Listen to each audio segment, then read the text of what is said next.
صارت جدل كبيرة جدًا من الأمهات، وده بسبب الفيديو اللي فات، والفيديو ده أنا كنت باتكلم فيه إن إحنا بلاش نجيب عدد كبير جدًا للهدوم الداخلية خصوصًا للأطفال، وده ليه؟ علشان الأطفال بتكبر بمعدل سريع ونموها بيكون كبير، فأنتِ لما تجيبي 12 من كل حاجة هتلاقي نفسِك بتستخدمي 3، 5 مثلًا منهم، تلاقي إن أنتِ في 7 والّا 6 أنتِ ما استخدمتيهمش، وإن الطفل خلاص كبر عليهم، فأنتِ كده رميتِ فلوسِك على الأرض.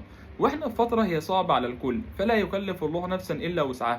لو انت عايزة تجيبي تقدري بكل شكل بسيط جدا ان انت لو لقيتي نفسك خلاص المعدل اللي انت ماشية بيه الهدوم مش مكفية خالص، انزلي جيبي. مش قادرة تنزلي تجيبي اطلبيهم اونلاين، مش قادرة تطلبيهم اونلاين خلي جوزك، خلي ماما، خلي بابا، اخوكي، اختك، جارتك، في اكتر من حل. لكن بلاش تجيبي وبعد كده ترميهم او ما تستخدميهمش.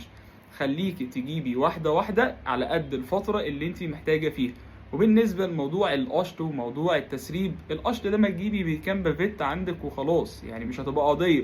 وموضوع التسريب اختاري نوع حفاض يكون كويس ما يعملش تسريب، وده هتبتدي ان انت تجربي او تعرفي من امهات تانية ايه افضل نوع حفاض ما جاش منه تسريب. وخلي بالك دي برضو تبقى حاجة نسبية، يعني ممكن ام مثلا تكون ما بتعرفش تقفل الدايبر كويس فتلاقي ان هي تقول لك هو بيسرب، وهي ممكن يكون ام مشكلة عندها. فانت اسألي اكتر من ام علشان تعرفي فعلا الافضل فين وايه الاحسن لطفلك.